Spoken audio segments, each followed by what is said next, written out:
Hello viewers, welcome to BGS classes. మనం daily AP FPO APO తానందర్ ఎగ్జామ్కి general science MCQs discuss చేస్తాం కదా, which are PYQs. So solar system topic అనేది మనం లాస్ట్ వీడియోలో కంప్లీట్ చేసుకున్నాము. ఈ రోజు మనం ఎన్విరాన్మెంట్ కి సంబంధించి కొన్ని క్వశ్చన్స్ లైక్ రెన్యూవబుల్ ఎనర్జీకి సంబంధించి యూనిట్ 1 సోర్స్ ఆఫ్ ఎనర్జీలో కొన్ని క్వశ్చన్స్ అనేవి స్టేట్మెంట్ బేస్డ్ క్వశ్చన్స్ అనేవి సాల్వ్ చేయడానికి ట్రై చేద్దాం, right? So moving on to the first question. Consider the following factors regarding the wind power కి సంబంధించి కొన్ని స్టేట్మెంట్స్ ఇచ్చాడు. Using turbines with shorter diameters అంటున్నాడు. Installation of wind turbines in higher altitude regions, stronger speed of the winds and dense surrounding air అని అంటున్నాడు. Question ఏం అడుగుతున్నాడు చూడండి, ఇది మనకి డేటా. అడిగిన క్వశ్చన్ వచ్చేసి ఇక్కడ ఉంటుంది అనమాట. ఏం అడుగుతున్నాడు? Which of the factors are responsible for enhancing wind power generated, అంటే ఈ యొక్క విండ్ పవర్ అనేది ఇంక్రీజ్ అవ్వాలంటే ఈ ఏ ఫ్యాక్టర్స్ అనేది రెస్పాన్సిబుల్ అని అడుగుతున్నాడు. సింపుల్ గా చూడండి, షార్టర్ డయామీటర్స్ అనేది ఉండకూడదు. ఎందుకు అంటే టర్బైన్స్ అనేవి ఆ రేడియస్ అనేది ఎంత ఎక్కువ ఉంటే అంత బాగా మనకి విండ్ పవర్ అనేది జనరేట్ అవ్వడం జరుగుతుంది, రైట్? సో ఈ యొక్క high diameters or high radius ఉన్నటువంటి టర్బైన్స్ అనేది యూజ్ చేయాలి. అంటే which is nothing but height. మనకి సర్ఫేస్ ఇలా ఉంటే ఈ యొక్క టర్బైన్స్ అనేవి మనం క్లాస్ లో ఏదైతే డిస్కస్ చేసామో అప్పుడు మీకు పిక్చర్ తో పాటు నేను మీకు చూపించడం జరిగింది. లైక్ ఇలా ఉంటే మనకి ఇలా ఈ యొక్క టర్బైన్స్ అనేవి ఉంటాయి. సో ఈ టర్బైన్స్ మీరు మూవీస్ లో కూడా చూసే ఉంటారు కదా. సో ఇవి రొటేట్ అయినప్పుడు మనకి విండ్ ని క్యాప్చర్ చేసుకొని విండ్ ఎనర్జీ అనేది జనరేట్ అవుతుంది.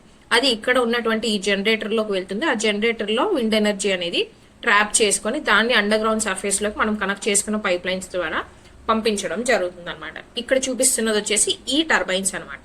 వీటి లెంత్ అనేది ఎంత ఎక్కువ ఉంటే మనకి అంత ఎక్కువ విండ్ పవర్ అనేది జనరేట్ అవుతుంది అంటున్నాం. Next, installation of wind turbines in higher altitude regions. Higher altitude regions లో ఉంటేనే మనకి ఆ విండ్ యొక్క స్పీడ్ అనేది ఎక్కువగా ఉంటుంది. సో దట్ ఈస్ వై ఆ ఏరియాస్ ని ప్రిఫర్ చేస్తాం. అండ్ మోస్ట్లీ కోస్టల్ ఏరియాస్ లోనే మనం ప్రిఫర్ చేయడం జరుగుతుంది అనమాట.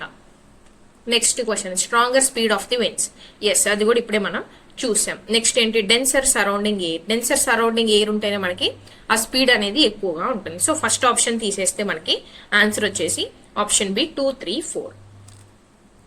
Next question, consider the following statements regarding hydro power projects and biomass. Hydro power projects and biomass కి సంబంధించి క్వశ్చన్ అడిగారు. కరెక్ట్ స్టేట్మెంట్స్ ఏది అనేది చూడమంటున్నారు.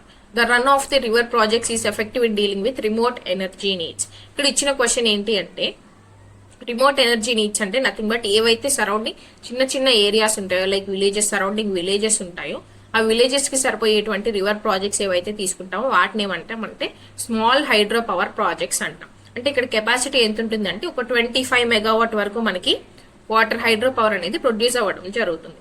సో వీటి నుంచి మనకి run of the river projects అనేది ఎఫెక్టివ్ గా ఉంటుంది. దేనికి ఎఫెక్టివ్ గా ఉంటుంది? ఆ చుట్టూ ఉన్నటువంటి విలేజెస్ కి వాటర్ ప్రొవైడ్ చేయడానికి అని అంటున్నారు. సో ఈ స్టేట్మెంట్ వచ్చేసి కరెక్టే. ఇక్కడ డ్యామ్స్ అనేది మనకు అవసరం లేదు. వాటర్ స్టోర్ చేయడానికి డ్యామ్స్ కానీ రిజర్వాయర్స్ కానీ వీటి అవసరం అనేది ఉండదు. ఇవి డైరెక్ట్ గా మనం పీపుల్ కి వాటర్ అనేది సప్లై చేసుకోవడానికి యూజ్ చేసుకోవచ్చు. Next statement, biomass burning release వచ్చి same amount of carbon dioxide as that of fossil fuels అని అంటున్నాడు.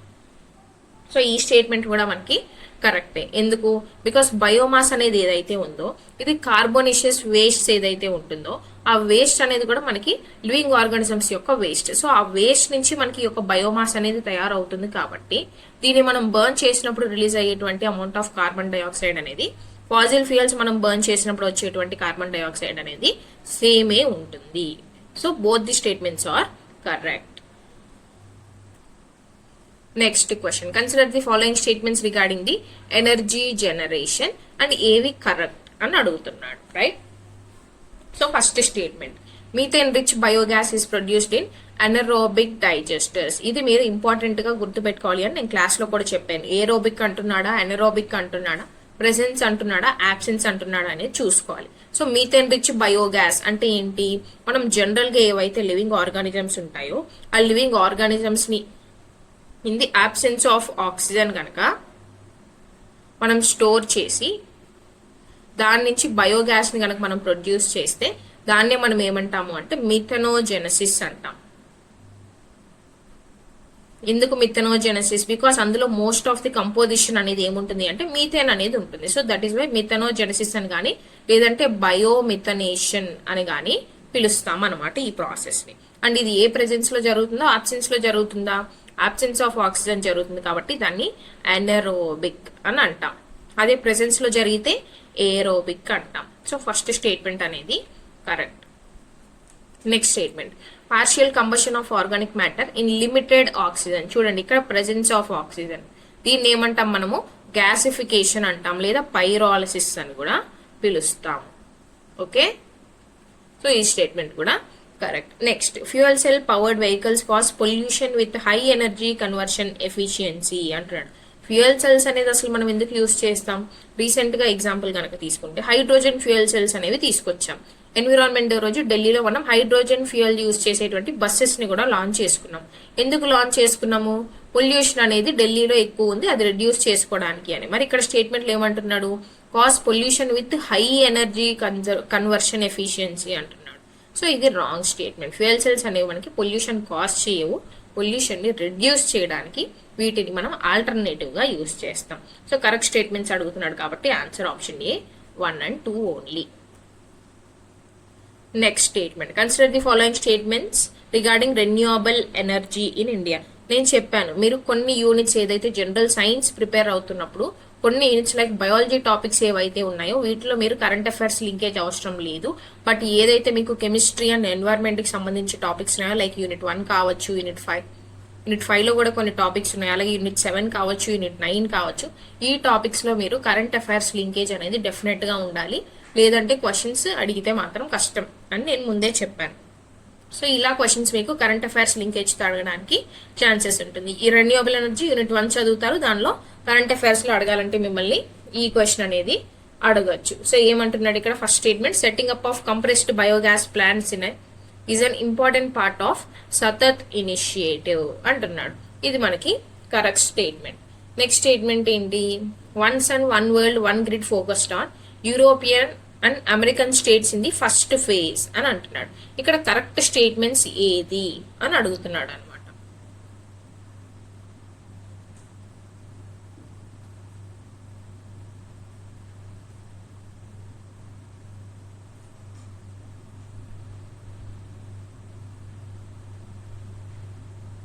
And the answer is option A 1 only. ఎందుకు? Because compressed biogas plants which is CBG plants అని ఏవైతే ఉన్నాయో వీటిని మనం సతత్ ఇనిషియేటివ్ లో భాగంగా తీసుకురావడం జరిగింది. సతత్ అంటే ఏంటి? Sustainable alternative towards alternative transportation అనమాట. దీన్నే సతత్ ఇనిషియేటివ్ అని షార్ట్ ఫామ్ లో పిలుస్తాం. దీన్ని మనం లాంచ్ చేసుకున్నాం. మరి ఏ మినిస్ట్రీ లాంచ్ చేసింది? Ministry of petroleum and natural gases launch చేయడం జరిగింది. సో ఈ స్టేట్మెంట్ మనకి కరెక్టే. మరి స్టేట్మెంట్ 2 ఎందుకు ఇన్కరెక్ట్ అనుకుంటున్నాము?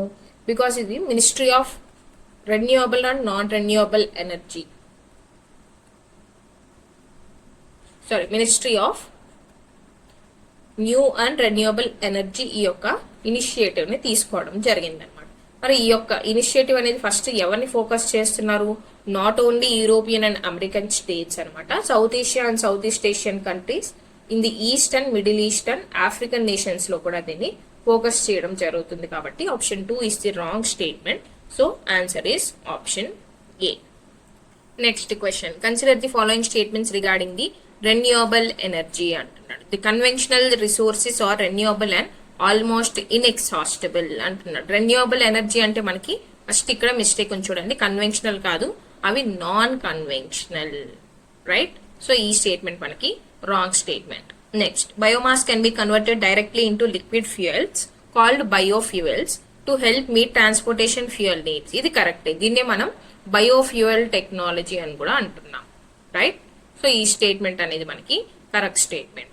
Next, the government of India has a target of renewable energy capacity to 175 megawatt by the year 2030, which includes 100 gigawatt from solar power. ఈ second part of the statement ఏదైతే ఉందో ఇది కరెక్టే, అండ్ ఈ 175 megawatt కూడా కరెక్టే, but not by the year 2030, 2022 అనమాట.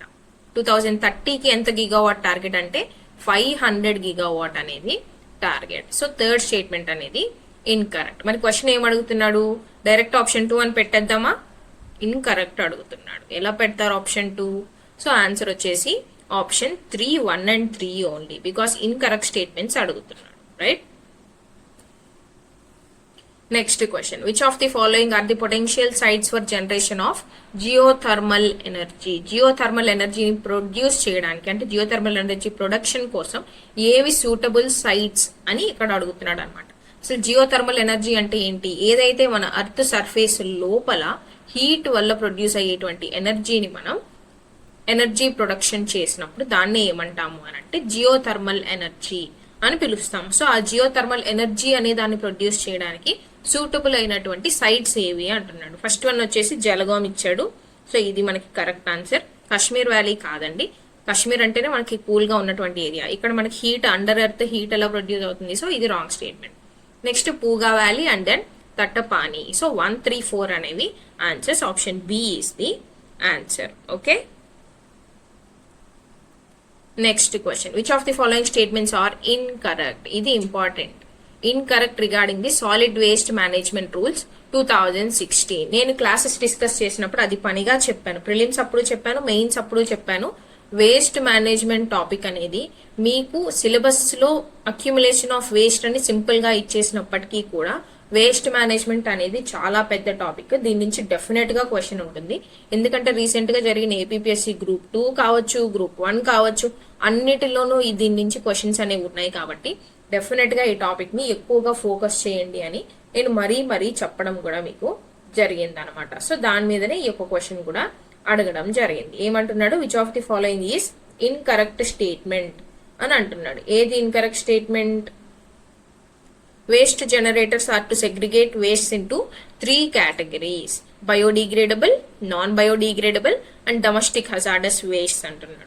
Next, local authorities and village panchayats are to make suitable waste management plans in accordance with the state government policy అంటున్నాడు. Next, all manufacturers of disposable products are to provide financial assistance to the local authorities for the setting up of waste disposable systems అని అంటున్నాడు. Next, these rules are only applicable to the plains and exempt the hilly and the northeastern states అని అంటున్నాడు. వీటిలో incorrect statement ఏదనేది మనం చూడాలి.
So ఇక్కడ answer వచ్చేసి option 4 అనమాట. ఎందుకు? బికాస్ ది గవర్నమెంట్ అనేది సెంట్రల్ మానిటరింగ్ కమిటీని అపాయింట్ చేయడం జరుగుతుంది. ఎవరు అపాయింట్ చేస్తారు? Ministry of environment, forest and climate change ద్వారా ఈ కమిటీని అపాయింట్ చేస్తారనమాట. అండ్ ఈ రూల్స్ అనేవి అన్ని లోకల్ బాడీస్ కి, అన్ని సెంట్రల్ టౌన్స్ కి అప్లికబుల్ అవుతుంది. Not only for the plain regions,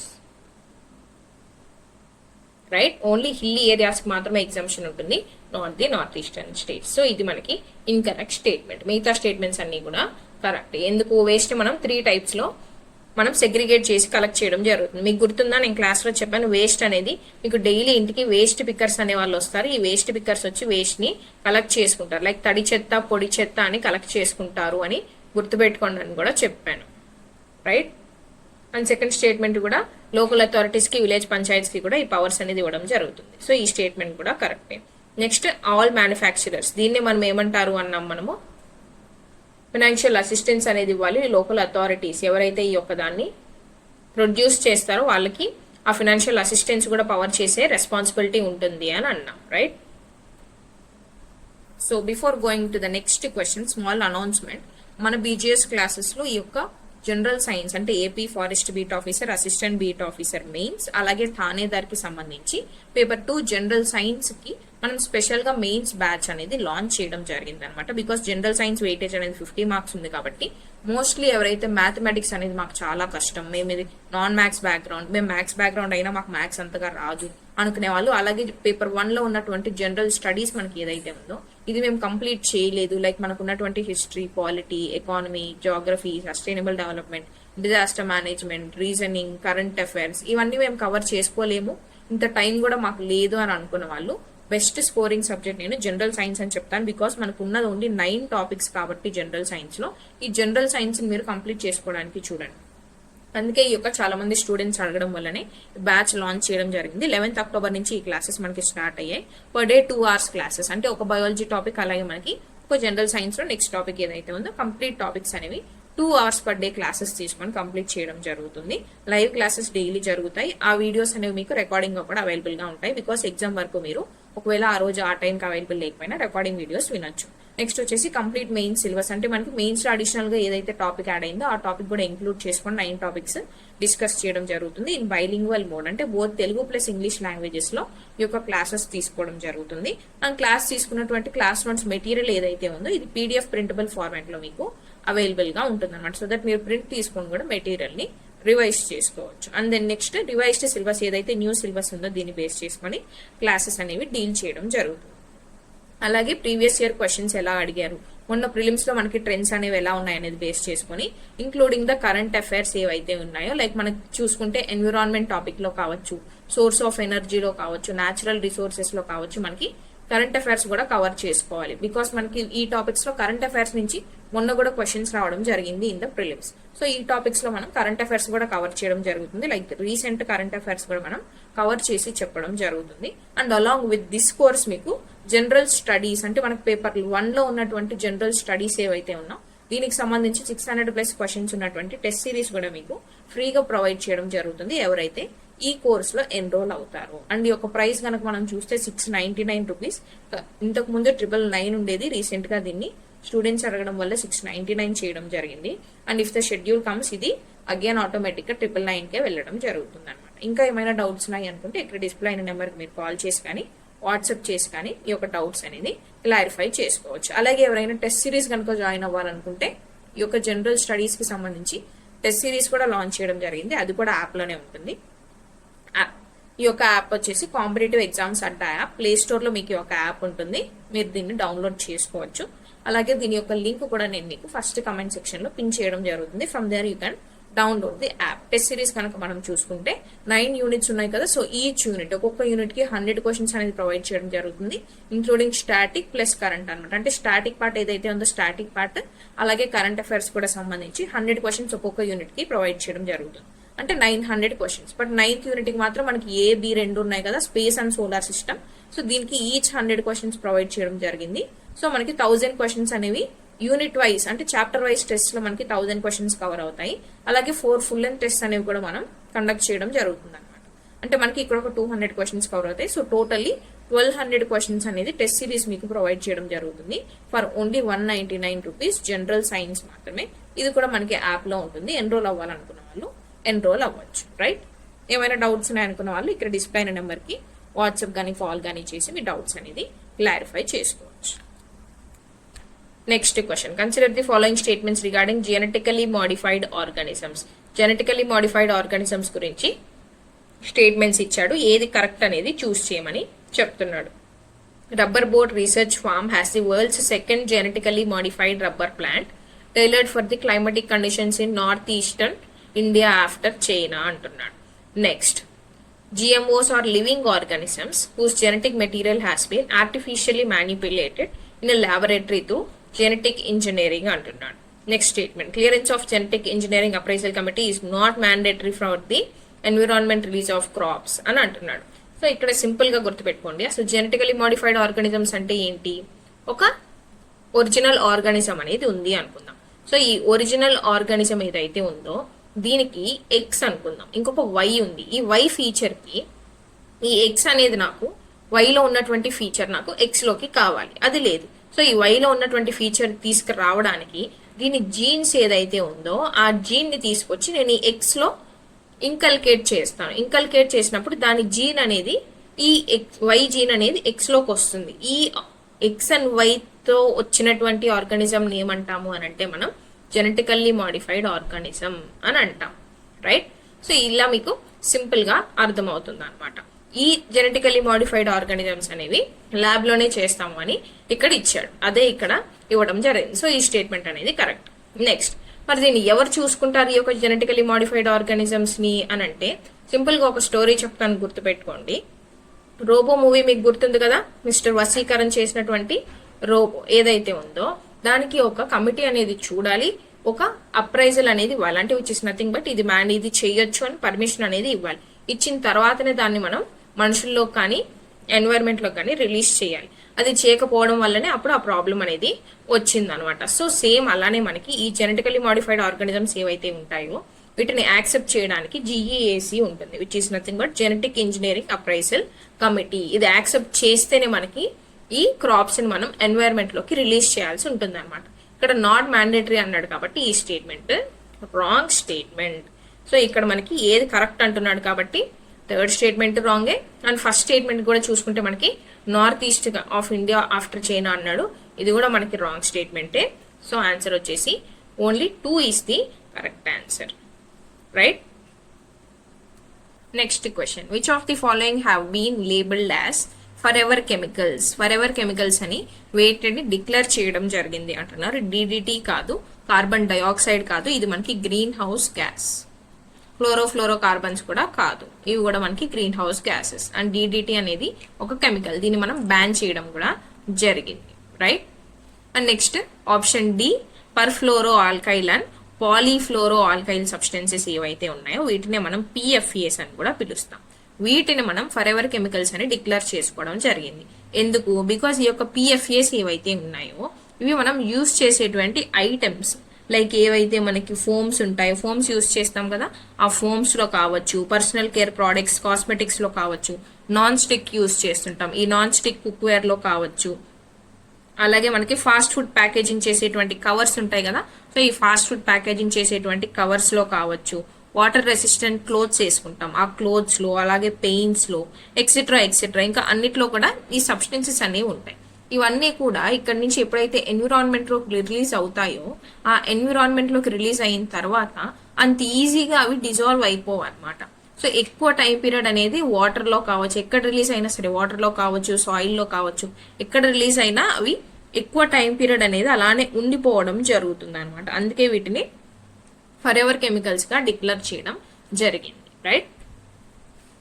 next question, consider the following statements regarding ocean acidification and correct statement ఏది అనేది చెప్పమంటున్నాడు. Ocean acidification is the ongoing increase in the pH of earth oceans caused by the uptake of carbon dioxide from the atmosphere అంటున్నాడు. ఇక్కడ mistake ఎక్కడ ఉందో తెలుసా? ఈ increase లో ఉంది. వై? బికాస్ ఓషన్ అసిడిఫికేషన్ అన్నప్పుడు నేను మీకు చెప్పాను, ఓషన్ అసిడిఫికేషన్ అంటే ఏంటి? pH ఆఫ్ ది వాటర్ ఏదైతే ఉంటుందో, మనకి జనరల్ గా pH స్కేల్ అనేది 1 to 14 ఉంటుంది. సో 7 to 14 ఉంటే బేసిక్ అంటాము, 1 to 7 ఉంటే అసిడిక్ అంటాం, ఎగ్జాక్ట్లీ 7 ఉంటే కనుక దాన్ని న్యూట్రల్ అంటాం, రైట్? సో ఈ pH అనేది ఇంక్రీజ్ అంటున్నాడు. ఇంక్రీజ్ అయితే అది ఏమవుతుంది? బేసిక్ అవుతుంది. సో ఇంక్రీజ్ కాదు, డిక్రీజ్ అయ్యి అసిడిక్ నేచర్ అనేది వచ్చినప్పుడే ఓషన్ అసిడిఫికేషన్ జరిగింది అని అంటాం, రైట్? ఈ యొక్క pH అనేది ఎందుకు అసలు డిక్రీజ్ అవుతుంది? Because of the temperatures.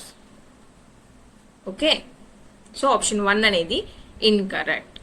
Next, for marine ecosystems, ocean acidification presents a twofold challenge of higher acidity and lower availability of carbonate ions. ఇది కరెక్టే. హయ్యర్ అసిడిటీ అనేది ఉంది కాబట్టే కదా మరి మనకి ఓషన్ అసిడిఫికేషన్ అనేది జరుగుతుంది.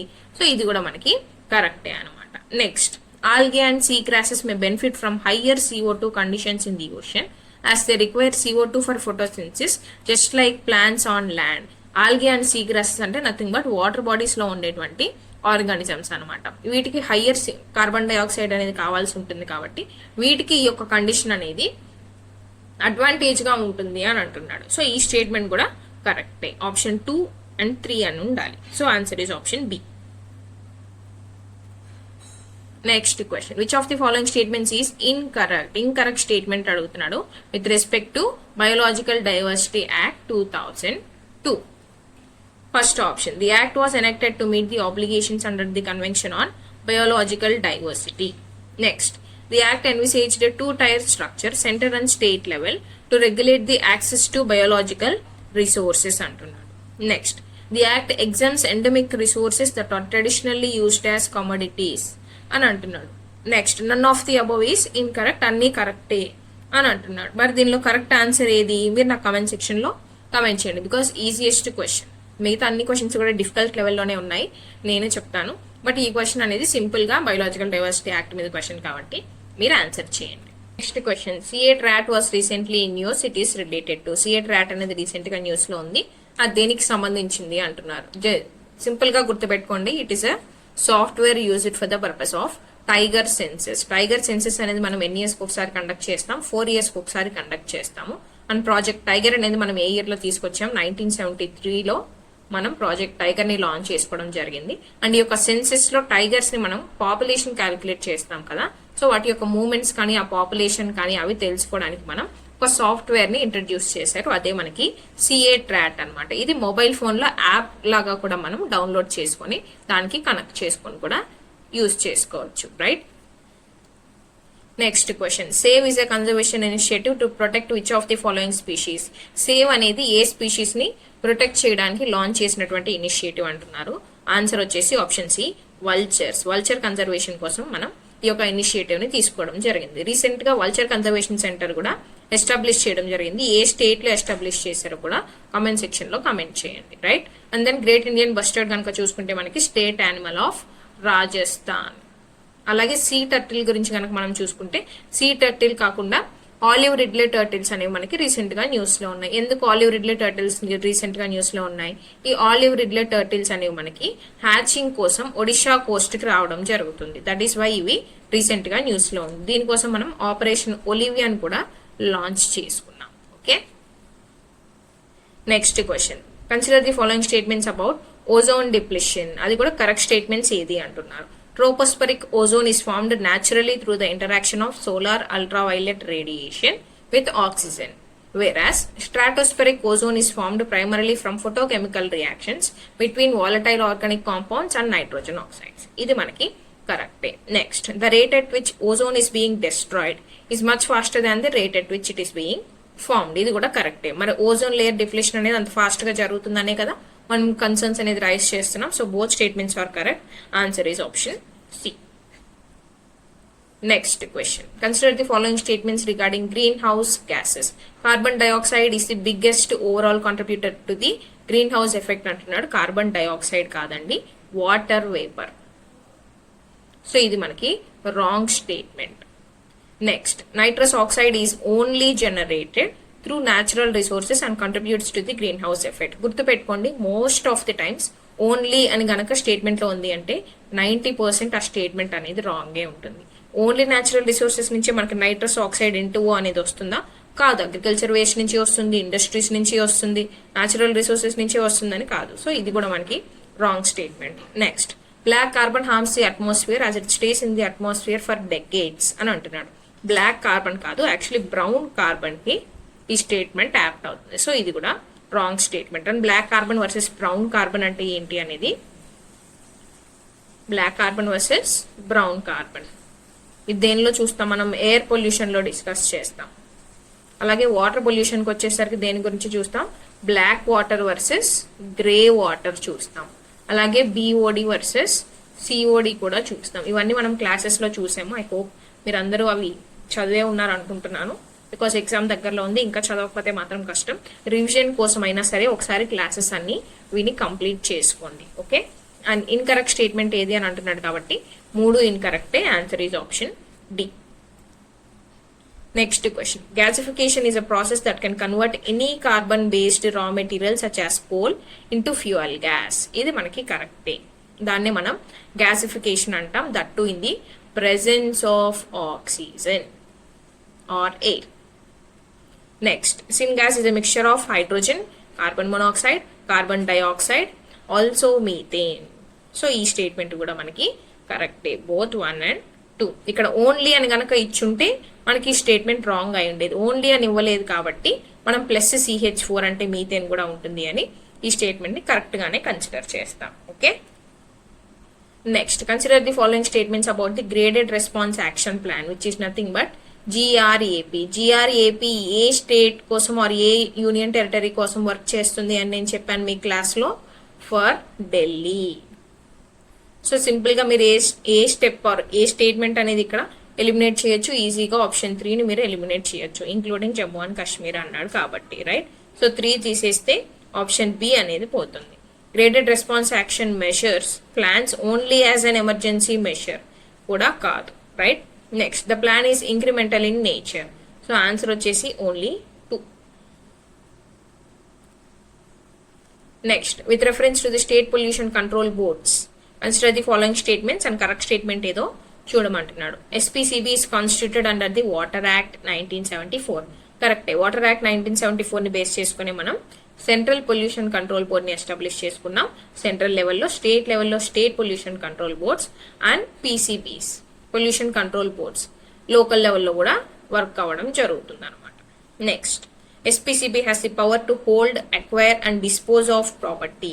ఇది కూడా కరెక్టే. ఎస్పీసీబీకి ఈ పవర్స్ అన్ని కూడా ఇవ్వడం జరిగింది according to section 4 of water act 1974. Next SPCB has to inspect sewage or the trade effluent works and plans to treat sewage and trade effluents అంటున్నాడు. ఇది కూడా కరెక్టే. మరి ఇన్స్పెక్ట్ ఈ పవర్స్ అన్ని ఎందుకు ఇచ్చారు? ఇన్స్పెక్ట్ చేయడానికే కదా. సో బోత్ అన్ని options 1, 2, 3 are correct. Answer is option D. Next question, recently evil twin of climate change was in news. ఈ evil twin of climate change అనేది ఏ క్లైమేట్ చేంజ్ కి సంబంధించింది అంటున్నారు. ఆన్సర్ వచ్చేసి సింపుల్ గా ఆప్షన్ బి, ఓషన్ అసిడిఫికేషన్. అన్ని temperatures, global లెవెల్లో temperatures అన్ని ఇంక్రీజ్ అయ్యి pH ఆఫ్ ది వాటర్ అనే దాని మీద ఎఫెక్ట్ అయ్యి వాటర్ pH అనేది డిక్రీజ్ అయిపోతుంది కాబట్టి ఓషన్ అసిడిఫికేషన్ అనేది జరుగుతుంది.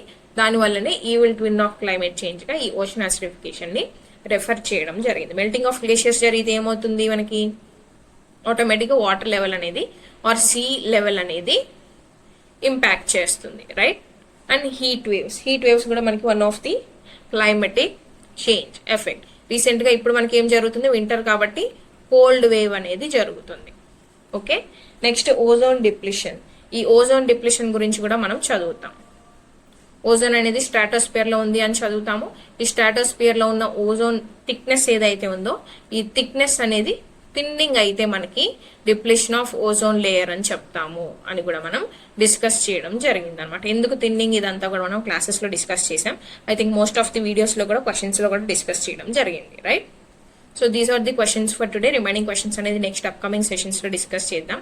ఈ రోజు క్వశ్చన్స్ చూసి మాత్రం మిమ్మల్ని భయపెట్టాలని కాదు, మిమ్మల్ని బాధ పెట్టాలని కాదండి. జస్ట్ స్టేట్మెంట్ వైజ్ వచ్చినా కూడా మీరు ఆన్సర్ చేసేలా ఉండాలి అని మాత్రమే ఈ రోజు క్వశ్చన్స్ అనేవి ఇలా ఇవ్వడం జరిగింది, right. Thank you so much for watching and subscribe for more videos.